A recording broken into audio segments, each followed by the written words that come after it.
Kapatid, happy Monday! Magandang pag-uumpisa na naman ng panibagong linggo para sa ating nga pong lahat, lalong-lalo na sa lahat ng mga bagong sweldo. Bagong sweldo ba mga 30 ngayon? Magsalita kayo o meron bang 31? Yun lang, bigla nabitin no? Pero ano't ano pa man yan, kapatid. Aba, ang swerte ay swerte. Pinagtrabahuhan mo, ay meron ka namang inaasahan, yun ang maganda. Diba? Basta dapat asahan mo para sa linggong ito na ating sasalubungin ay ang mas magandang kalusugan.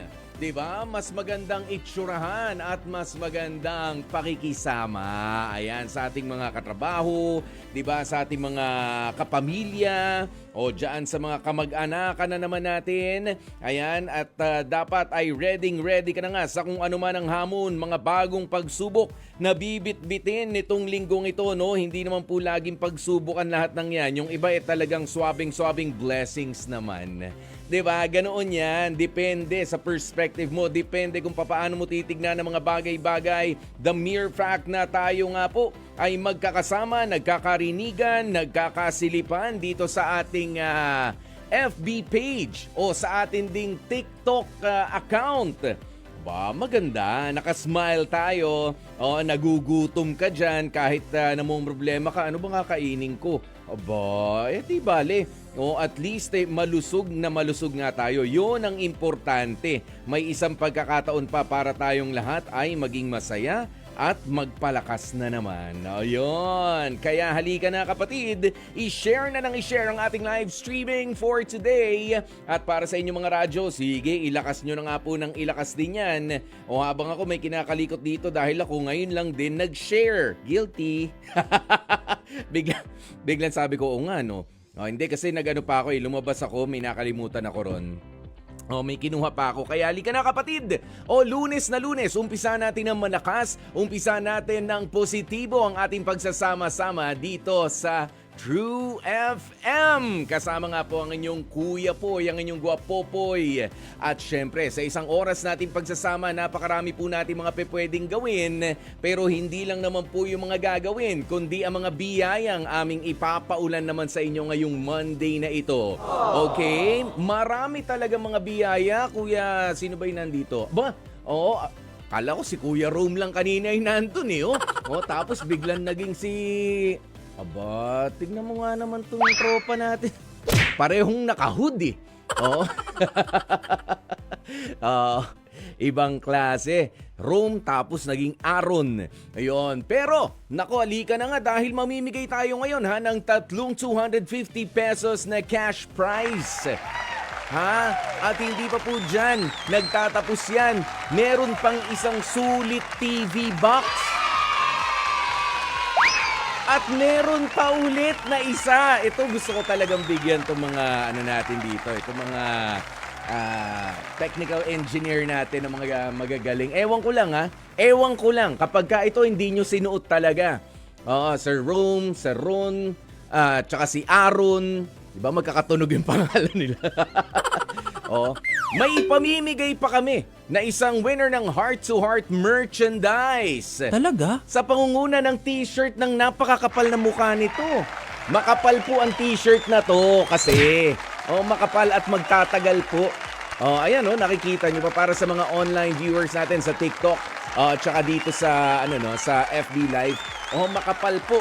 Makapal yung t-shirt, ang kapal pa ng mukha nung nasa t-shirt. Hindi, pero yan yung heart-to-heart shirt natin. At hindi po dyan nagtatapos yan. Mapainit, mapalamig, meron po kayong pamaypay. Meron kayong pamaypay na pwede nyo ring ibulsa. Ibulsa. Kapag meron natirang pansit, pag meron natirang pansit, iipit, itupi, ibulsa. Hindi nyo na kailangan ng plastic labo. Hindi na kailangan ng ziplock.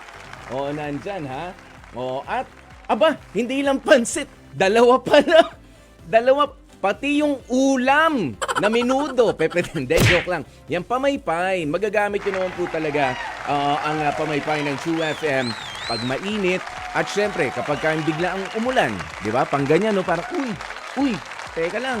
Oh, kaysa mabasa yung bumbunan ko naman. Pero, ano mo pa naman, ba't mo naman gagamitin yan sa pangganon kung meron ka namang sombrero na pumimigay din namin? Oh, di ba nga? Oh, True FM na sombrero. Yan po ha, meron po magkakamit netong mga to. Napakagaganda. Okay. Ayan, kaya antabayanan po ninyo. 250 pesos na cash prize, isang sulit TV box at isang winner ng Heart to Heart merchandise. Okay? Parang bumaba yung viewership ko nung pinakita ko yung mukha ko Parang Pakita ulit natin. Ano yun? Ba't nataboy naman yung iba? Grabe naman kayo. Hindi, joke lang. Oo, sige, i-share nyo na nga po ng i-share ang ating live streaming. Pero, eto talaga, ang dapat nating ikapagpasalamat dahil papaano nga po ba? Papaano nga ba natin makukuha ang mga yan na mga ipamimigay natin? Siyempre, marami pong paraan. O ngayon po ay Monday. At alam nyo naman kami dito kapag ka MWF, meron kaming espesyal na ipinamimigay. Lalo na kung ikaw ay join, magko-comment, magbibigay ng iyong astig comment, astig advice para sa ating H2H Astig Confessions. Ayan, at bukod sa ating Astig Confessions, nandyan din ang ating Love Question of the Day. Bago tayo magpatuloy, eto na muna. Sasabihin ko na muna sa inyo kung ano nga ba ang ating Love Question of the Day. At bigyan nyo lang ako ng 2 segundo. Ang layo ng papel ko.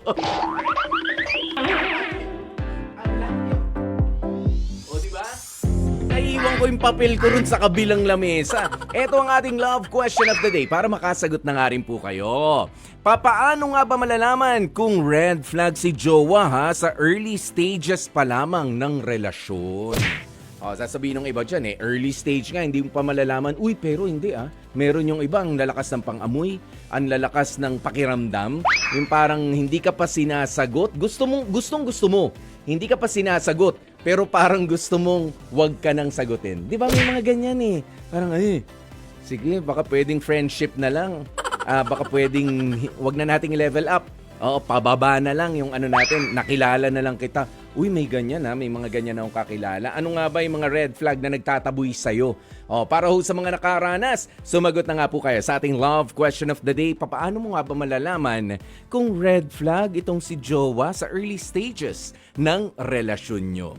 Ayan, pero sa ngayon, tunguhin na nga po natin ang ating H2H Astig Confession sa oras nating 12 minutes makalipas ang 12 in the afternoon. H2H Astig Confessions.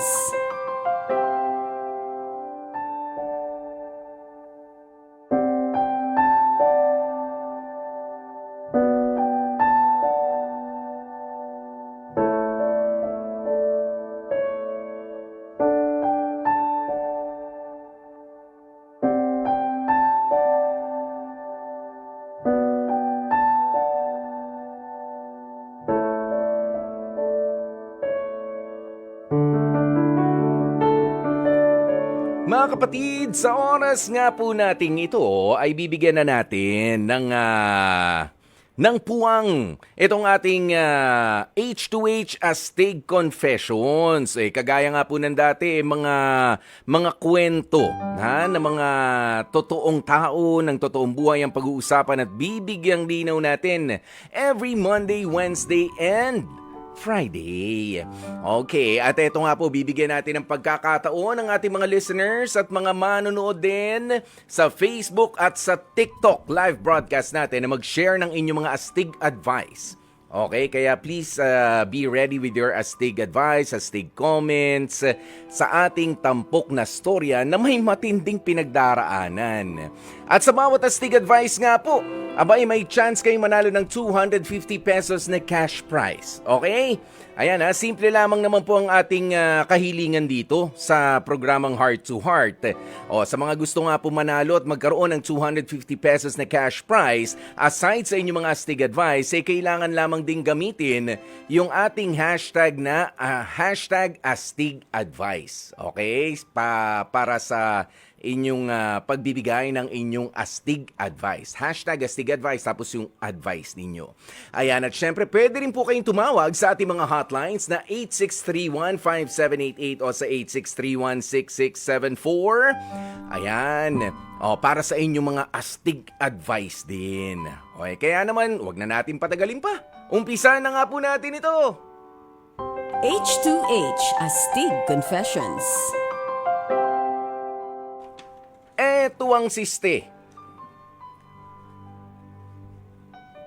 Barat daw. Oo, grabe raw. Makunat. Makunat pa sa makunat. Yan ang nagpapasakit sa ulo nitong si Henry sa isang taon niya ng kasintahan na si Mitch. Ang reklamo po nitong si boyfriend na si Henry palagi na lang daw kasi siya ang sumasagot sa kanilang mga date sa tuwing magkasama sila ng kanyang girlfriend. At ang dagdag pa ni Henry, hindi niya raw maramdaman na mismong itong si Mitch ang humuhugot sa kanyang wallet para ilibre naman siya nito paminsan-minsan. Naapektuhan na raw din kasi sa totoo lang yung ipon nitong si Henry. Plus, sa tuwing may problemang pinansyal ang kanyang jowa na si Mitch, ay siya rin ang sumasalo. Gusto niya na nga pong i-open up kay Mitch, palagi na lang daw hindi rin to nauubusan ng problema. Yun lagi na lang may problema ako, love. Meron akong kulang sa ganito. Ganun ba? Nag-jowa, dapat hindi jowa kasi kinukuha nito. Dapat psychiatrist, psychologist. Ayan, pero hindi, tanungin naman natin. Bigyan natin pagkakataon. Siyempre, mahal yan mahal ni Henry ng Bulacan, 28 years old. Kausapin na nga po natin mga kapatid itong si Henry. Ano ba talaga ang siste na nangyayari sa inyong relationship?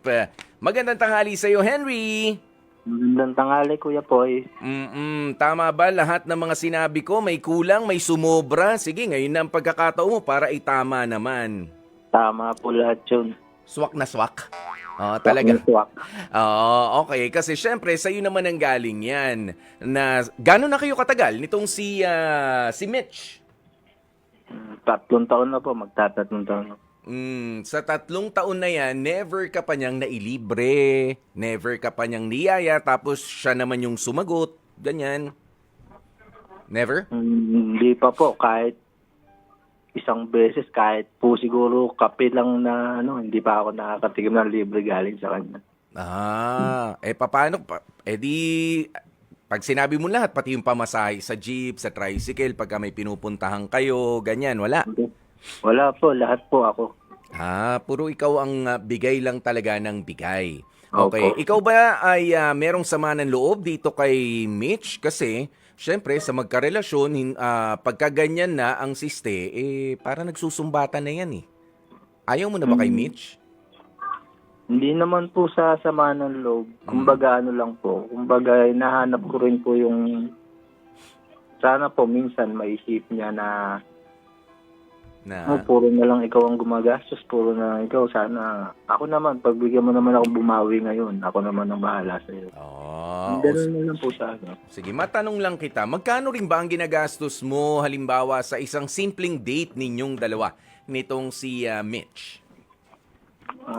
Siguro po ang pinakamura na gastos namin, yung talagang nagtipid na po ako, siguro 3,000, gano'n. Ay, nahiya naman ang buong pamilya ko sa'yo. 3,000? Saan kayo pumupunta nun? Nag-out of town? Madami po kasi siyang pinapabili. Turo dito, turo doon. Katulad Siyempre, ng sige nga kwento mo sa amin yan. Anong mga pinagtututuro nito at baka manuno yan? Yung mga mga hikaw, panglagay sa mga buhok, lipstick, lotion. So bukod sa kakain kayo sa labas, magkano nagagastos mo sa pagkain? Sige, nililista ko Henry. Siguro 1,000, 800 to 1,000 pagkain. 800 to 1,000. Yan nililista ko pagkain yan. Okay. Next, yung mga hikaw-hikaw na yun. Ano ba yan? Yung mga fancy hikaw lang? Hindi po, yung mga Brown- silver. Branded? Apo, 925 po yung silver. Mga magkano yun? Yung isa po, 400, Oho. 350. Ilan ba tenga nitong si Mitch? Kada lumalabas kayo, merong hikaw na binibili. Hindi ko nga po alam sa kanya kung saan niya nilalagay. Oo, saan? Oh, hindi mo alam kung saan nilalagay. Saan ba naghihikaw si Mitch? Parang ang Dalawa dami. lang naman po. Pero Dalawa. butas po niya ng Ang ano? sa tenga, 4 yun. 4 ang butas ng tenga? Opo. Kala ko 4 yung ibig sabihin malakas din yan sa sa cotton buds, ganyan. Kung 4 yung well, sige. Mahilig siya sa mga ganun. Pero hindi mo ba sinasabi, ikaw na bumili niyan, gusto mo naman yan eh. Hindi po kasi pagka nagustuhan niya, gusto niya, ibibigay sa kanya eh. Sige. Baga, Sige. gusto po niya yung parang sunod yung luho niya. Bukod doon sa mga ala-alahas na pinabibili niya, ikaw, ano pa ang pinabibili sa'yo?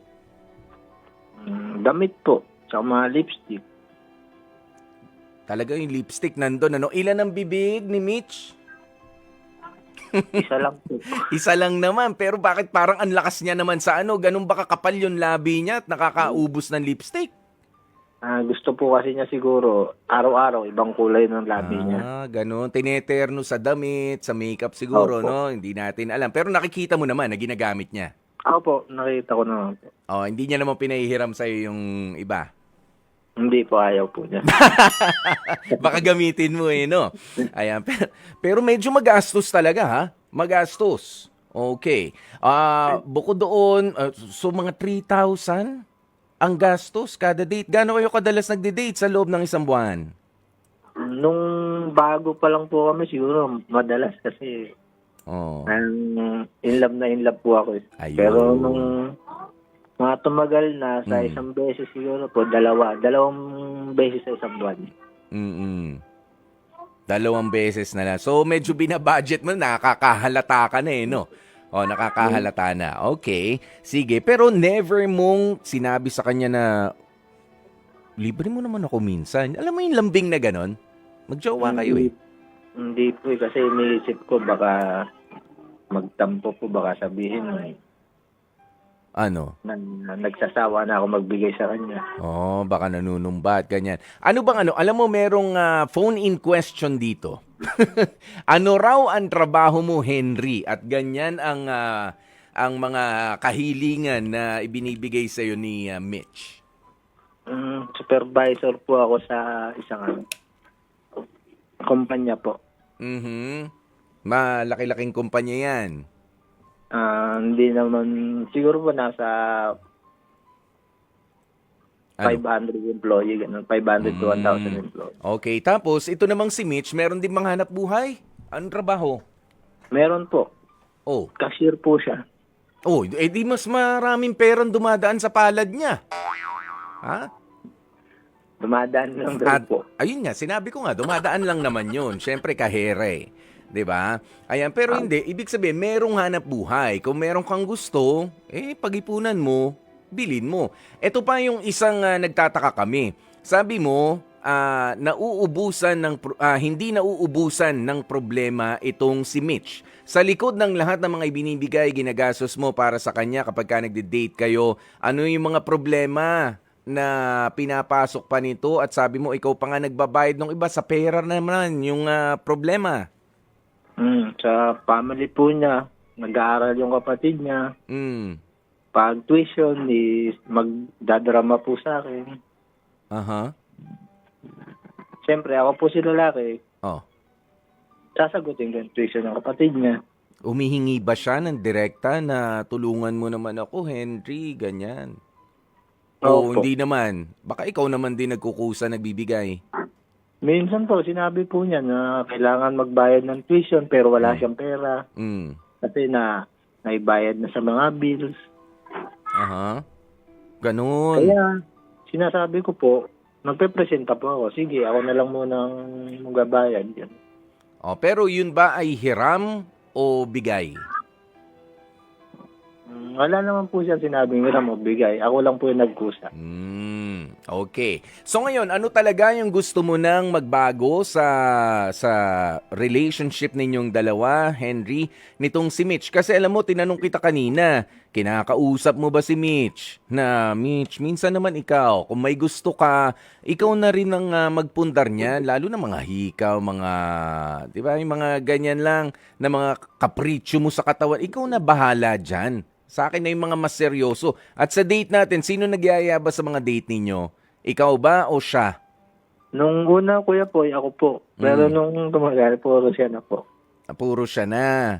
O minsan, tatanggi ka rin kapag ka hindi pwede. Or sabihin mo talaga yung sitwasyon, teka lang, nag-iipon din ako.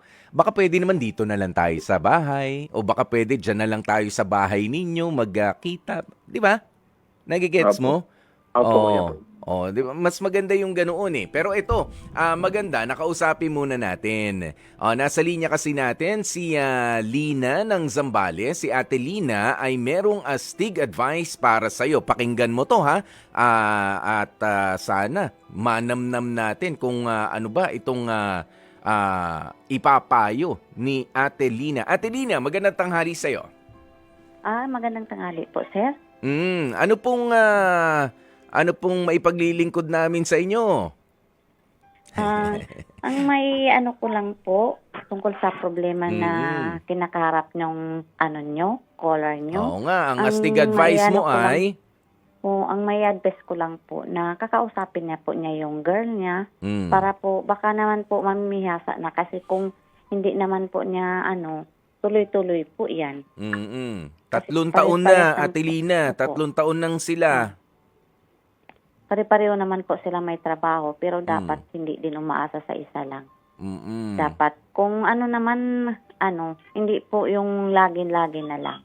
Yun. Ikaw ba nagkaroon na rin ng boyfriend na napaka-generous? Yung mapagbigay, Ate Lina? Noon nung kabata-bataan ganon. Oo. Ganon din. Pero hindi naman ako umaasa sa kanya. Yun. Hindi ka naman umaabuso, no? Hindi ako. Ayaw kong ganon. Kasi mahirap din yun. Kahit mag-asawa na din kayo, dapat din hindi lang siya ang gumagastos. Dapat Yan. dalawa kayo. Hati. Hati ng responsibilidad. Opo. Yung iba nga mag-asawa na. Ate Lina, may asawa ka na ngayon? Opo, meron po. Di ba, ikaw ba malakas ang loob mo kapag hihiram ka ng pera kay mister? O nahihiya ka pa rin? Nahihiya akong ganon. Oo. Kung makaano naman ako, dapat babayaran ko din. Yun. Kung ayaw tanggapin, salamat. Pero nandun yung intensyon na makapagbayad, maisole yung hiniram mo kahit pa nga mag-asawa kayo. Maraming salamat sa iyo, Ate Lina, ha? Dapat yan ang maging... Wala pong anuman po. di ba? Yan. Napakaganda nung payo, nung astig advice nitong si Ate Lina, Henry. Alam mo ba, totoo yan. Kahit sa mga mag-aasawa, kahit sa mga mag-aasawa, naguhunos dili, na membreno yung iba na, lalo kahit hihiram ng, kunyari, hati kayo sa bill, mag-asawa. Tama? Opo. Oo. Baka pwede ikaw muna. Sige na, sasoli ko next payday. Yung mga ganyan, medyo kinapos ako eh. Yung mag-asawa na yun, may mga anak na yun.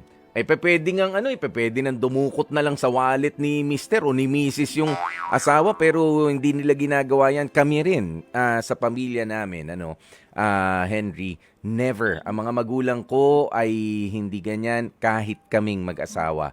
Medyo nakakahiya kapag pero naman nung diba? Hindi nga kami magkaintindihan dahil sa sobrang hiya. Diba? Sa sobrang hiya. Pero ito, pwede naman na maturuan mo itong si Mitch kung papaano. Kasi nga baka mamihasa. Tama yung sinabi ni Ate Lina. Mahirap pamihasain na ikaw na lang at ikaw ang sumasalo. Dahil alam mo ba, Henry, ang katotohanan? Henry? Opo. Na hindi ka palaging nasa itaas. Hindi palagi kang malakas. Hindi palagi na ikaw ay malakas ang kita.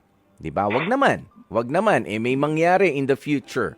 O papaano? Dahil sa namihasa itong si Mitch at kayo nga nagkatuluyan, nagkaroon ng pamilya, papaano ang gagawin kapag halimbawa ay kinailangan mo magpahinga ng 2 buwan? Diba? Kinailangan magpahinga ng katawan mo ng 2 buwan. Anong mangyayari sa kanya? Iiwan ka na Wala. lang. Bahala ka na, soli ka na lang sa magulang mo. Papayag ka ba sa ganun? Kaya wag mong pamihasain. Nakuha lang ng kuha, na tanggap lang ng tanggap. Turuan mo na maging generous din. Turuan mo na magpuntar para sa sarili niya. Para hindi rin siya kawawa. Opo. Okay? O, ito na ang bibigay namin namang pagkakataon sa'yo, Henry, na magbigay din ng mensahe kay Mitch at sa mga katulad ni Mitch, na masyado na nakaasa naman sa kanilang karelasyon lamang. Okay, na bil mo ko nito, bil mo ko niyan. Sige, eto na ang pagkakataon mo. Ano yung gusto mong sabihin kay Mitch? O halimbawa, kausap mo si Mitch sa kabilang linya, ito na yon. Go, Henry! Sa'yo, mahal, ito lang sana gusto kong sabihin sa'yo na hindi naman porket hindi ko mabigay yung gusto mo, ayokong bilhin, ganun, pinagdadamutan kita. Yung ginagawa ko naman na to, nag-iipon ako para sa atin naman to, para sa future natin. Para maging handa tayo, maging ready tayo. Para pag bumuo na tayo ng sarili natin pamilya, financial stable na tayo. Yun lang naman yung gusto ko yan sa iyo, na hindi naman kita pinagdadamutan. Mahal kita, kaya gusto ko ibigay sa iyo lahat ng gusto mo. Pero sana maintindihan mo rin na kailangan natin mag-ipon para sa future natin. Yun lang po, Kuya Poy. Ayan, malinaw na malinaw. At sana nga narinig mo ito, Mitch, ang mensaheng yan ni Henry. Simple man. Pero matuto tayong mabuhay sa simple lang. Mas maigi yun. Yun ang mga yumayaman, yung simple lamang sa buhay. Huwag masyadong magastos. 'Di ba? Kung di kaya, pwede naman mag-window shopping lang. Tingin-tingin lang, amoy-amoy lang, 'di ba? Picture-picture lang, Henry. 'Di ba? Pwede naman 'yun Masaya. Okay, 'Di ba? Kuya Poy. Not necessarily ikaw ay gagastos pa, lalo't hindi ka naman dumudukot sa sarili mong bulsa. 'Yun ang matindi ron. Pero maraming salamat Henry sa pag-share mo, dahil alam ko na marami diyan ang medyo kinukulang din ng lakas ng loob para sabihin sa kanilang mga partner yung totoong sitwasyon. Lalo pa nga at hindi naman padali ang buhay ngayon. Medyo mas pahirap ang buhay ngayon, maging totoo tayo sa ating mga sarili. Thank you so very much, Henry. Maraming salamat po, Kuya Poy. Iyon, at syempre, lalong-lalong maraming salamat din sa lahat ng mga patuloy na mga nagko-comment ng magandang maipapayo, at yung iba nga ay talagang panggising na payo naman dito kay Henry at kay Mitch. Thank you po, at nang dahil nga po dyan ay bibigyan na po namin kayo agad-agad ng inyong mga premyo. Oo, 250 pesos na cash prize. Isa ang para sa'yo, Solid del Rosario. At syempre, isang 250 pesos din na cash prize para kay Ate Lina ng Zambales na ating nakausap lang rin kanina. Thank you very much and congratulations. Love question of the day. Mga kapatid, sa oras nating 18 minutes bago mag-alauna ng hapon, eto na nga ang ating love question of the day. Paano nga ba malalaman kung red flag itong si jowa sa early stages pa lamang ng inyong relasyon? Ang sabi ni Helen Morcilla, malalaman mo yan kung may mga reason siya na hindi naman kapani-paniwala. Yung bang napakaraming mga alibay? Ay nako, kulang na sa communication. Nag-uumpisa pa lang, no? Ang dami ng mga excuses. Yan yung mga ganyan. Kailan tayo ulit magkikita? Yan yung gano'n ang mga sagot sa'yo. Okay, yan, tagal na. Ayan, si Mariner Kua. Siguro yung mahilig magpalusot tapos nakikipagharutan ng pasikreto. Ayan, sa iba. Siguro sa iba. Talagang red flag naman yan, mga kapatid. Sabi naman ni Joraline Valeriano, sa akin yung cold. Yung anlamig-lamig ng pakikitungo sa'yo. Talagang red flag yan. Eto, merong sumagot dito Sabi ni Cecil de la Peña, red flag na kapag ka controlling, yung hindi ka pinapasama sa mga kaibigan mo, kapag ka laging dapat siya ang tama. Ay, totoo yan. Yung kabago-bago? Kabago-bago. Ay, bakit? Sinong kasama mo? Ba't sasama ka rin sa mga yon? Sino ba sila? Ay, talaga? Parang 2 days pa lang, ano pa lang kayo, no? Parang 5 araw pa lang kayong nagde-date. Kasasagot mo pa lang sa kanya. Tapos kine-question na sino mga kasama mo sa paglabas-labas nyo. Ayun lang. Matindi. Controlling. May mga ganyan Cecil nagselos agad dun sa mga friends. Ayan. Uy, happy listening muna kina Ruth Claire Reyes. Oo, long time no hear sa'yo ha. Ruth Claire Reyes. Naging busy rin. At happy birthday kay Virtudes Argoso. Happy birthday sa lahat po ng mga birthday nitong weekend at ngayong Monday na ito. O ayan. Ano bang meron po kaming importante na announcement. 'Di ba? Eto. Ang importanteng announcement namin. Biruin nyo, kada nagbubukas ako ng mikropono, namimigay kami ng papremyo. Ano ba yan? Ang karugtong pa ng Pamigay Monday winners natin, 250 pesos cash ang para sa'yo, Ruben Escandor.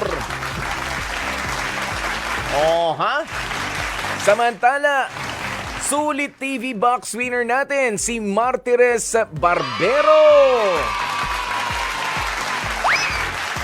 At eto pa, hindi pa po dyan natatapos yan. Dahil eto pa, meron pa tayong pamimigay, mga H2H merchandise natin. Ayan, ang pa-t-shirt na... Ang pogi nito na sa t-shirt na to. Nakakainis, ang pogi. Ito po ay must-have shirt mula sa H2H, okay? Congratulations to you, Mary Ann Andaya. Okay. May sombrero, meron pang mga pamaypay at kung ano-ano pa dyan. Ayan. At syempre, para nga po sa mga H2H merchandise na ipamimigay natin, pwede nyong i-claim ang inyong napanalunang premyo this coming Friday. Okay? Sa Biyernes po from 1 p.m. to 5 p.m.